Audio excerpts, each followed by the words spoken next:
دودھ نہ دیتی ہو تو کسائی بھی اس کو پالتا نہیں ہے، بلکہ وہ اس کے گلے پہ چھری چلاتا ہے اور اس کا گوشت بنا کے وہ چفلی کباب والوں کے حوالے کر دیتا ہے۔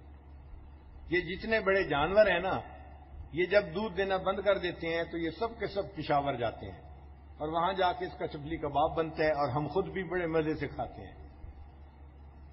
وہ جانور جس کی خدمت میں ہم لگے ہوئے تھے، اس کو نہلاتے تھے، اس کو اندر باہر باندھتے تھے، اس کا گوبر صاف کرتے تھے، اب اس جانور کے گلے پہ چھری چل رہی ہے۔ کیوں؟ پہلے مقصد کو پورا کرتا تھا، اب مقصد کو پورا کرنا بند کر دیا، اس لیے اب اس کی وہ قیمت نہیں رہی جو پہلے تھی۔ تو یہ دستور ہے، کوئی بھی چیز مقصد کو پورا کرے تو وہ قیمتی ہوتی ہے، جب مقصد کو پورا کرنا چھوڑ دے تو مالک کی نظر میں بے قیمت ہو جاتی ہے۔ یہ بات سمجھ آ گئی؟ جب یہ بات ذہن میں بیٹھ گئی تو ایک اور بات سمجھ لیں کہ جب کوئی چیز بے قیمت ہوتی ہے پھر اس کے ساتھ جو مرضی ہوتا پھرے، بندے کو پرواہ نہیں ہوتی، اس لیے کہ وہ بے قیمت چیز جو ہے۔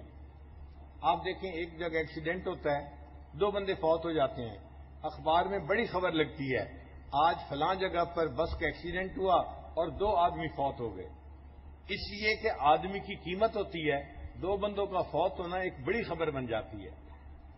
اور اگر کسی جگہ کوئی سپرے کر دے اور 1000 مچھر مر جائے، کبھی اخبار میں خبر آئی کہ فلاں جگہ پر 10,000 مچھر مر گئے، فلاں جگہ پر 50,000 مکھیاں مر گئیں۔ مکھی مچھر کی خبر ہم نے زندگی میں کبھی نہیں پڑھی، اس لیے کہ انسان کی نظر میں ان کی کوئی قیمت نہیں ہے، وہ لاکھوں بھی مر جائیں تو ہمیں اس کی پرواہ نہیں ہوتی۔ تو بے قیمت چیز لاکھوں میں مر گئی، پرواہ نہیں، جس کی قیمت تھی 2 مر گئے تو خبر اخبار میں آ گئی۔ اسی طرح جب تک ہم اپنے مقصد کو پورا کرتے رہیں گے، اللہ کی نظر میں ہماری قیمت ہوگی، ہمیں کوئی پریشانی ہوگی، تکلیف ہوگی تو اللہ ہماری مدد کریں گے، اللہ ہماری حفاظت کریں گے، اللہ خیال رکھیں گے۔ اور جب ہم مقصد کو پورا کرنا چھوڑ دیں گے تو ہم اللہ کی نظر میں بے قیمت ہو جائیں گے، پھر ہمارے ساتھ جو مرضی ہوتا رہے، اللہ کو اس کی کوئی پرواہ نہیں ہوگی۔ آج آپ آنکھوں سے دیکھ رہے ہیں نا کہ مسلمان اپنے مقصد کو بھول کے زندگی گزار رہا ہے، اور مسلمان کے ساتھ کیا ہو رہا ہے؟ ہر جگہ کافر مسلمانوں کو مار رہے ہیں، تنگ کر رہے ہیں، پریشان کر رہے ہیں، اور اللہ کی مدد نہیں اتر رہی، اس لیے کہ ہم نے بھی مقصد زندگی کو بھلایا ہوا ہے نا۔ اگر ہم مقصد زندگی کو پورا کرتے، اللہ ہماری مدد کے لیے فرشتوں کو آسمان سے اتار دیتے۔ صحابہ کرام مقصد زندگی کو پورا کرتے تھے، 313 تھے، اور ان کے مقابلے میں 1000 کافر تھے، اور ان سب کے پاس اسلحہ تھا اور مسلمان خالی ہاتھ تھے۔ اللہ نے فرشتوں کو بھیج دیا اور اپنی مدد سے اللہ نے ایمان والوں کو کامیاب کروا دیا۔ فضائے بدر پیدا کر، فرشتے تیری نصرت کو اتر سکتے ہیں گردوں سے قطار اندر قطار، اب بھی فرشتے ہماری مدد کو آ سکتے ہیں اگر ہم اپنے مقصد زندگی کو پورے کرنے والے بن جائیں۔ اب ہماری زندگی کا مقصد کیا ہے؟ اللہ تعالیٰ کو راضی کرنا، آخرت کی تیاری کرنا، یہ مقصد زندگی ہے۔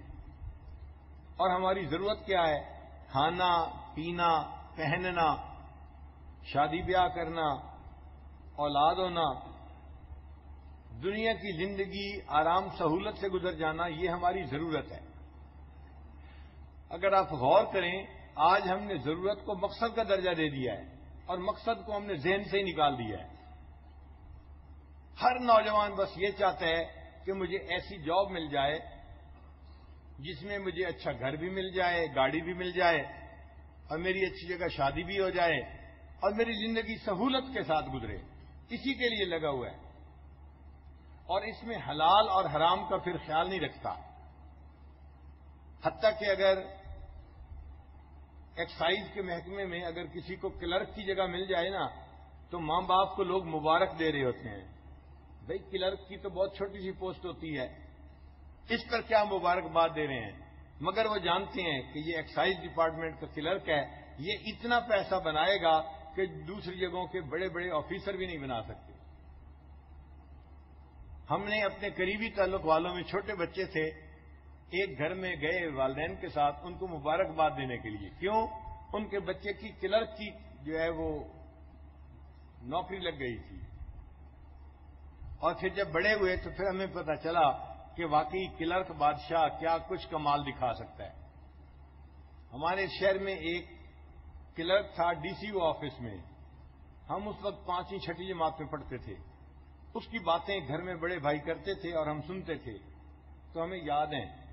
وہ کلرک ایسا تھا کہ 8 مہینے اس کو اپنی تنخواہ لینی یاد نہیں ہوتی تھی. وہ تنخواہ ہی نہیں وصول کرتا تھا اس لیے کہ ضرورت ہی نہیں تھی. ایک موقع پہ ڈپٹی کمشنر نے اس کو نکال دیا. اس نے ڈپٹی کمشنر کو کہا جناب آپ مجھے نوکری پہ بحال کر دیں, پورے ڈپارٹمنٹ کے لوگوں کی تنخواہ میں دیا کروں گا. بھئی آپ کہاں سے دیں گے؟ کہنے لگا جی وہ میری مرضی جہاں سے دوں, میں پورے ڈپارٹمنٹ کی تنخواہ میں دوں گا. حکومت تو آج کل غریب ہے, تنخواہ نہیں دے رہی, 1 مہینہ 2 مہینہ لیٹ ہو جاتی ہے. آپ مجھے نوکری پہ بحال کر دیں, پورے محکمے کی تنخواہ میں اپنے آپ پاس سے دیا کروں گا. وہ کرتا کیا تھا, آنے والے لوگ جو زمینوں کا انتقال کرواتے ہیں, یہ کام ہوتے ہیں, تو ان سے پیسے وصول کرتا تھا اور لوگ اپنی مجبوریوں میں اس کو پیسے دیتے تھے, کام کرواتے تھے. اس کے 2 گھر تھے, 2 بیویاں تھیں اور اس کے پاس 2 گاڑیاں تھیں اور اس نے اپنے بچوں کو بہترین اسکول میں داخل کروایا ہوا تھا. تنخواہ اس کی تھی 12,000 روپیہ اس زمانے میں, اور اس کے ایک بچے کی فیس تھی 25,000 روپیہ, اور اس کو اپنی تنخواہ دفتر سے لینا یاد ہی نہیں ہوتا تھا. لاکھوں وہ بٹورتا تھا اور کماتا تھا, اور سب لوگ کہتے تھے جی کہ کیا عجیب اس کی نوکری ہے. حرام کی کمائی کو سب بڑے حسرت سے دیکھتے تھے. گھروں میں ماں باپ اس کی مثالیں دیتے تھے, دیکھو فلاں نوجوان نے کیسے اپنی زندگی بنائی, گھر بنائے, شادی کی, گاڑی ہے, سارا کچھ ہے, اس نے اپنی زندگی کو کیسے بنایا, تم بھی خوب بنانا.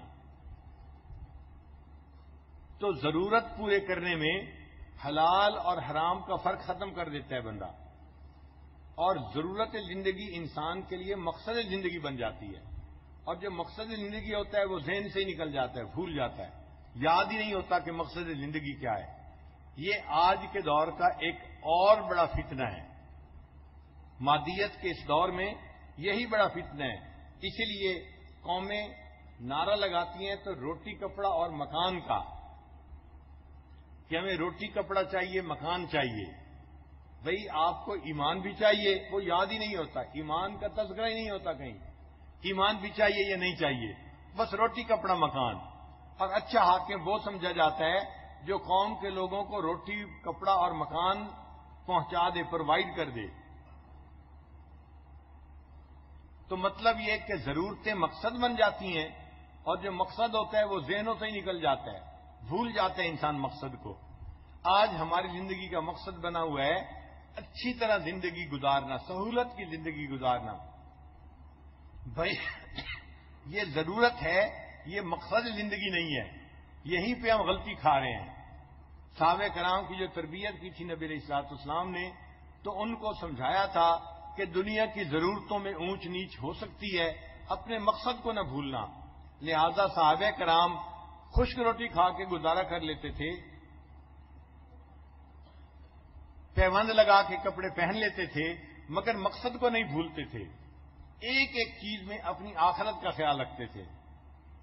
حضرت عمر رضی اللہ عنہ اپنے دور خلافت میں رات کے وقت چراغ جلا کر کوئی کام کر رہے ہیں. حضرت علی رضی اللہ عنہ ملنے کے لیے آئے. عمر رضی اللہ عنہ نے اندر بلا لیا, پوچھا بھائی علی کیسے آنا ہوا, کوئی سرکاری کام ہے یا کوئی ذاتی کام ہے؟ ان کا جی میں تو بس ذاتی طور پہ آپ کو ملنے کے لیے آیا تھا, کوئی سرکاری کام نہیں ہے. حضرت عمر رضی اللہ عنہ نے چراغ کو پھونک مار کے بجھا دیا. گھر میں اندھیرا ہو گیا. حضرت عمر بھی حیران ہے, اندھیرے میں بیٹھے ہیں, ایک دوسرے کا چہرہ ہی نہیں دیکھ سکتے. تو حضرت علی رضی اللہ عنہ نے پوچھا بھائی عمر, مہمان کے آنے پہ چراغ جلایا کرتے ہیں, چراغ بجھایا تو نہیں کرتے؟ تو عمر رضی اللہ عنہ نے جواب دیا, علی بھائی آپ نے ٹھیک کہا کہ مہمان کے آنے پہ چراغ جلاتے ہیں, بجھاتے نہیں ہیں, مگر میں نے اس لیے بجھا دیا کہ مجھے اور آپ کو یہ زیب نہیں دیتا ہم ذاتی گفتگو کرتے رہیں اور بیت المال کے پیسے کا تیل جلتا رہے. اتنا آخرت کا خیال تھا کہ چھوٹی چھوٹی چیزوں میں بھی اسی طرح دھیان رہتا تھا کہ آخرت خراب نہیں ہونی چاہیے. تو چراغ بجھا دیا کہ بیت المال کے پیسے کا تیل فضول نہیں جلنا چاہیے.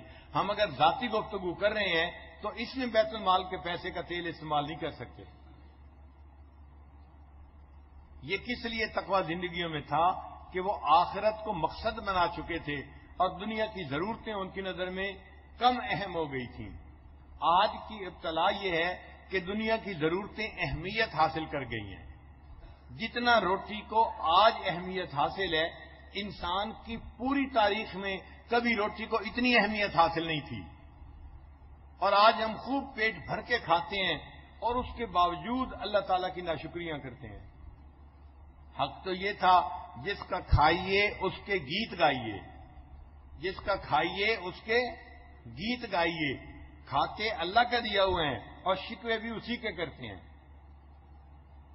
آج بتائیں، بھوکا رہنے کی بیماریاں زیادہ ہیں یا پیٹ بھر کر کھانے کی بیماریاں زیادہ ہیں؟